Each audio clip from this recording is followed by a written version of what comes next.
युवा मोर्चाचे राष्ट्रीय महासचिव बंटी शेळके यांनी आज विधान भवनावर मोर्चा काढला आणि तो मोर्चा आहे आरटीओ चेकपोस्ट आणि अवैध वसुली विरोधात, भ्रष्टाचाराच्या विरोधात ही लढाई असल्याचं सांगत हा मोर्चा काढण्यात आलेला आहे आणि टेकडी पॉइंटवर हा मोर्चा पोहोचला। या ठिकाणी आपण बघू शकतो की मुख्यमंत्री आणि दोन्ही उपमुख्यमंत्र्यांचे पोस्टर सुद्धा या व्यक्तींना या ठिकाणी लावण्यात आलेले आहे आणि व्हीलचेअरवर जे आहे त्यांना बसवण्यात आलेलं आहे।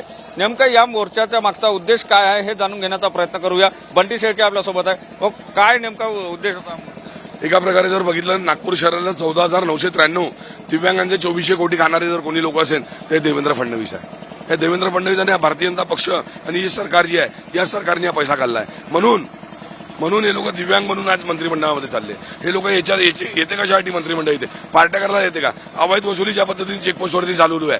पराग जैन नावाचा एक यांचा जो याने एकनाथ की लेनदेन अवैध वसुली आरटीओ के चेकपोस्ट की अवैध वसूली की करेगा जो लेनदेन उसका नाम है पराग जैन। एकनाथ के पैसे की लेनदेन करेगा पराग जैन। आरटीओच्या चेकपोस्टच्या विरोधामध्ये ज्या पद्धतीने आम्ही पहिल्यापासून आमचा एल्गार सुरू आहे, आज विधान भवनवरती ड्रायव्हर जे सहकारी आहे हे ड्रायव्हर सहकारी आज विधान भवनवरती आलेला आहे। ड्रायव्हर सहकार्यांना जे आहे वारंवार प्रताडित करण्याचं काम, मारण्याचं काम, माफिया बनून मारण्याचं काम जर कोणी करते तर आरटीओचे भ्रष्ट अधिकारी करते। म्हणून या आरटीओ चेकपोस्ट वसुलीच्या विरोधामध्ये आज आमचा एल्गार मोर्चा विधान भवनावरती निघालेला आहे। राहिली गोष्ट हे मुख्यमंत्री जे आहे हे देवेंद्र फडणवीस जे आहे आणि हे उपमुख्यमंत्री अजित पवार जे आहे, तर हे जे लोक आहे तो सुन लो ड्रायव्हर भाइयों के मन की बात, एकनाथ राहिली गोष्ट काय म्हणण्याचा अर्थ काय की एकनाथ की छत्री का छाया देवेंद्र ने फिर से एक बार बेरोजगारों को यहाँ पर वापस लाया। नक्कीच या ठिकाणी बेरोजगारी असो किंवा मग आरटीओ मध्ये असलेला भ्रष्टाचार असो या विरोधात हा मोर्चा काढण्यात आला आणि यामध्ये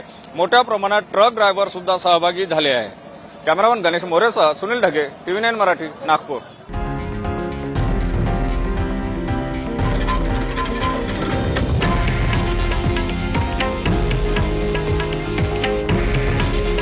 हे आहे देशातील नंबर 1 न्यूज नेटवर्क आणि आपण पाहत आहात TV9 मराठी।